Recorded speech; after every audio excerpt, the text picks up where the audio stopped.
Hello students, I am Shweta and you're watching my YouTube channel Shweta Tutorial. So students, today I have brought for you idioms and phrases of grade 6.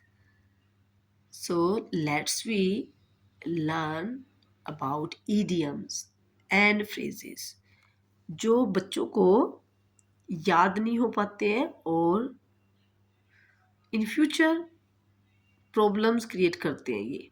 ठीक है, तो जो आपकी classes में होते हैं idioms and phrases वो आप उसी टाइम अच्छे से अगर आप करते जाएंगे तो आगे आपको ये प्रॉब्लम्स क्रिएट फेस नहीं करना पड़ेगा। ठीक है, ये अपनी इनका आप एक strong of practice and strong focus आप इन पर रखें और इनको कभी भी नज़रअंदाज ना करें, इग्नोर ना करें, क्योंकि इनके बिना आपकी इंग्लिश में कमांड नहीं हो पाती है।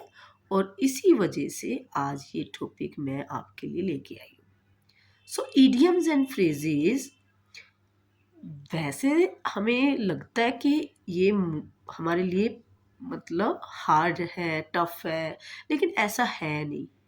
ऐसा है नहीं बेटे। अगर हम इनको स्टार्टिंग से रिवाइज करते हैं तो ये लर्न हो सकते हैं। अभी हमने 1 to 10 तक करना है, क्योंकि 1 to 10 इनफ है इस वीडियो में।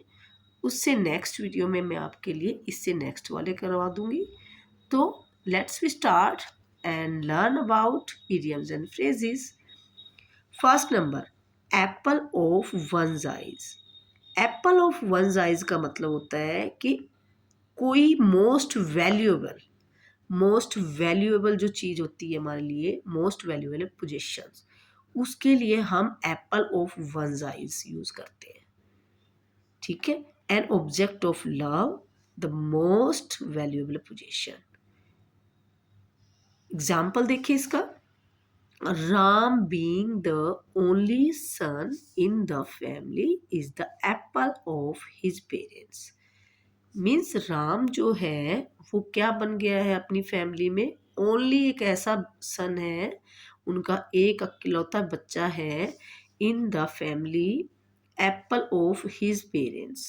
आई, वो अपने पेरेंट्स के लिए, एप्पल ऑफ पेरेंट्स के लिए, उनके लिए एक वैल्यूएबल, कोई भी बच्चा, जब एक फैमिली के अंदर एक बच्चा होता है तो हमें सबको पता है कि उसके लिए एक पोजेशन, जो पोजेसिवनेस जो होती है वो पेरेंट्स की होती है और वो मोस्ट वैल्यूएबल होते हैं। तो वो उसके लिए एक एग्जाम्पल के लिए हम ये बात बोल सकते हैं कि Ram is a an apple of his parents. Okay, next is at a stone's throw, very near. हम बोलते हैं पत्थर फेंका और इतनी दूर पे ही देखो, पत्थर फेंक के देखो, इतनी दूर पे ही तो मेरा स्कूल है, इतनी दूर पे ही तो मेरा ऑफिस है, ऐसे। तो at a stone's throw, very near means क्या होता है इसका, वेरी नियर। आप सबसे पहले इडियम्स और फ्रेजेस के मीन्स मतलब उनके मीनिंग पे जाएं। ठीक है, ताकि आपको वो फिर उसके बाद में अगर आप किसी भी सेंटेंस के अकॉर्डिंग उसका यूज़ हम इजीली कर सकते हैं। तो सबसे पहले आपको उसकी मीनिंग का पता होना चाहिए। At a stone's throw, very near, my office is located at a stone's throw from my house. मेरा ऑफिस इतने नज़दीक पे है, इतनी दूरी पर है बस, कि जैसे कि स्टोन्स थ्रो करो मेरे हाउस से और मेरा ऑफिस आ गया।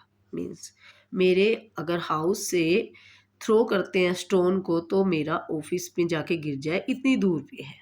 यानी कि बहुत ही नियर, मतलब नज़दीक, वेरी नियर है, बहुत नज़दीक है। ठीक है, थर्ड इज देखें, third is at the 11th hour. At the 11th hour means at the last stage, at the last moment. यानी कि जब किसी चीज़ को हमें बहुत ज़्यादा मोस्ट ज़रूरत, हमें जैसे हम बोल देते हैं ना, नेसेसरी हो जाता है, और उस टाइम अगर कोई हमारे लिए कोई काम कर देता है तो उस चीज़ के लिए हम ये यूज़ कर सकते हैं सेंटेंस को, eight the 11th hour. Means हमें पता है कि 12 आवर होते हैं, लेकिन at the 11th hour means last hour जो बचा, बस उसी पे ही ऐसे हमारा काम कंप्लीट हुआ। ठीक है, तो उस सेंस में हम इसका यूज़ कर सकते हैं, at the last stage, at the last moment. Example देखिए, the doctor turned up at the 11th hour and saved the life of his son. Doctor ने, टर्न्ड अप मीन्स अराइव्ड हुए, doctor जो पहुंचे, appear हो गए वहाँ पे, at the 11th hour and saved of life of his son. और उस किसकी लाइफ उन्होंने सेव की, उसके बच्चे की लाइफ सेव कर दी। ठीक है, मतलब बचा दी उनकी लिए। इसमें डॉक्टर के लिए ये बात बोला जा रहा है कि एट 11th आवर मतलब लास्ट मोमेंट था, मीन्स वो प्रॉब्लम में थे और उस टाइम पे एकदम से डॉक्टर आते हैं और वो उस बच्चे के लिए एक वरदान साबित हो जाते हैं और उस टाइम उन्होंने उनकी लाइफ को सेव किया। To be addicted, for is to be addicted to. हम इसकी सेंस किसी भी एडिक्शन के लिए यूज़ कर सकते हैं। ठीक है, टू बी एडिक्टेड टू, किसी भी की भी एडिक्शन होती है, बच्चों को मोबाइल की भी एडिक्शन हो जाती है, किसी भी चीज़ के अगर हम लेंगे तो बैड थिंग के हिसाब से इसका यूज़ होता है। To be accustomed, accustomed to a, to be accustomed to and use in a bad sense only. Ranjit is addicted to gambling and drinking. Means Ranjit जो है, एग्जाम्पल इसमें दे रखा है कि रंजीत जो है उसको किसकी एडिक्शन है, किस किस की एडिक्टेड है वो, मतलब उसको एडिक्शन जो भी होती है वो बैड बोला है, बैड सेंस के लिए यूज़ होता है हमेशा।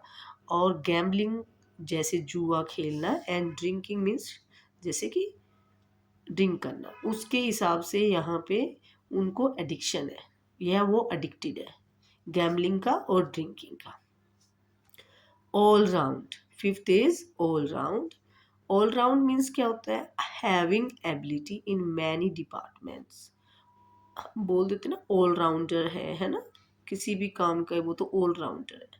तो means having ability in many departments means anyone has, कोई भी जिसके पास में क्या होगा, एबिलिटी होगी इन मैनी डिपार्टमेंट्स की, तो वो उसके लिए ऑल राउंड यूज़ कर सकते हैं। The present system of education helps us in all round development of our personality. जो प्रेजेंट सिस्टम एजुकेशन का है वो हेल्प करता है हमारी in all round development of our personality के लिए, पूरी तरह से हमारी ऑल राउंड डेवलपमेंट करता है हमारी पर्सनैलिटी का।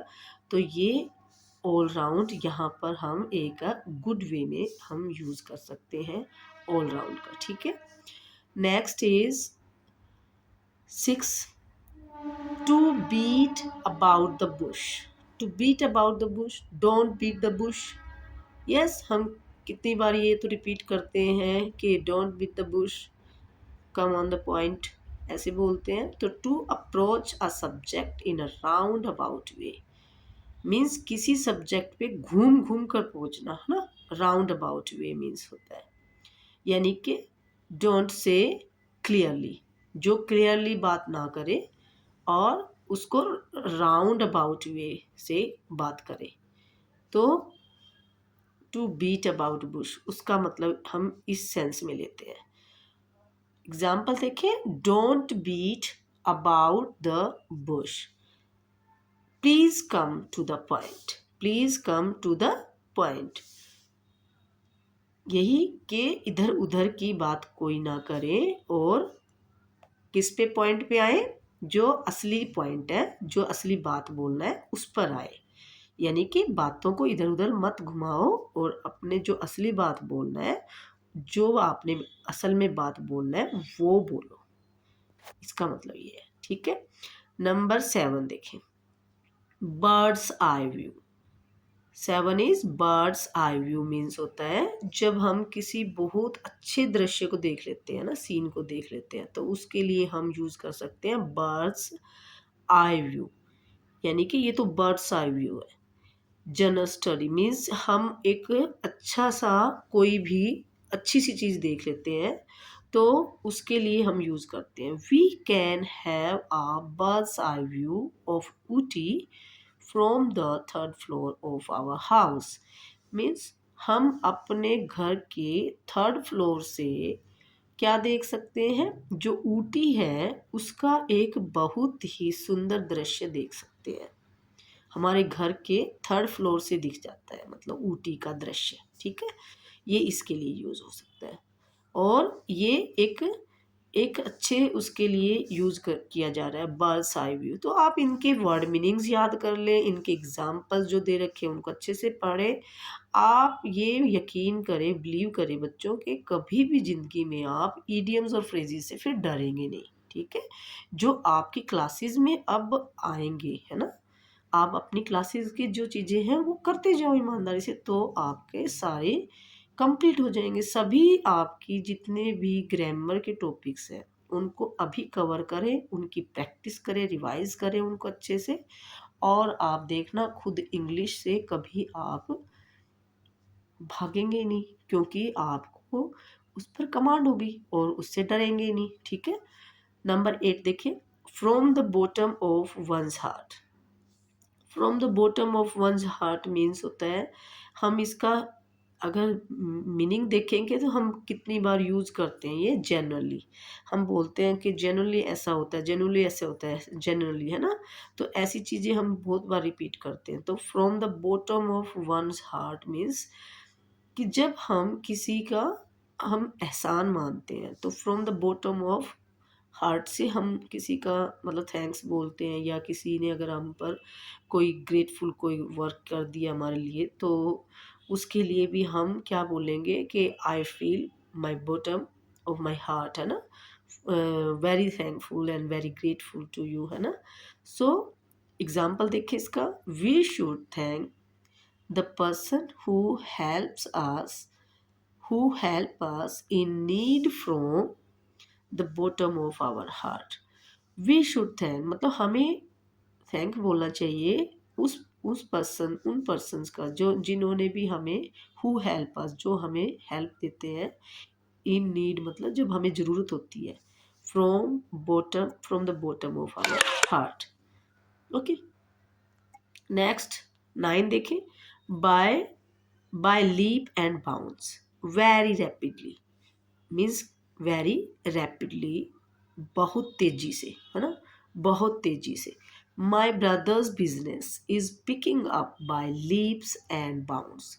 जो मेरे ब्रदर का बिजनेस है वो पिकिंग अप मीन्स वो बहुत तेजी से, पिकिंग अप मतलब ऊंचाइयों पे है, picking up by leaps and bounds मतलब वेरी रैपिडली, बड़ी तेजी से है। पिकिंग अप मतलब ऊंचाइयां छू रहा है, by leaps and bounds means very rapidly, very fastly.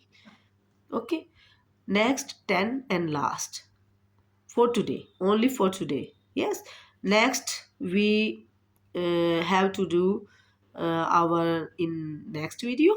So last is bread and butter. Bread and butter means livelihood.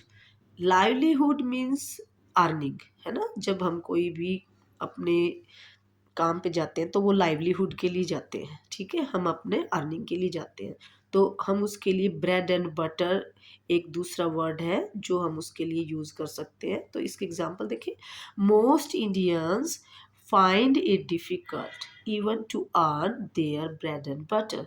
मतलब हमारे कंट्री में मोस्ट इंडियंस, जो ज़्यादातर इंडियंस फाइंड इट डिफ़िकल्ट, उनको बहुत डिफ़िकल्टी होती है किसके लिए, इवन उनको दिक्कतें आती है ना, किसके लिए, even to earn their bread and butter means उनकी लाइवलीहुड के लिए, उनकी अर्निंग के लिए उनको प्रॉब्लम्स क्रिएट करनी, उनको फेस करना पड़ता है। Okay, so these 1 to 10 you revise and you practice them. Till then I have to bring for you new video for idioms and phrases. So till then you revise and learn them properly. Okay, and if you like this video, please like and subscribe my channel. Thank you.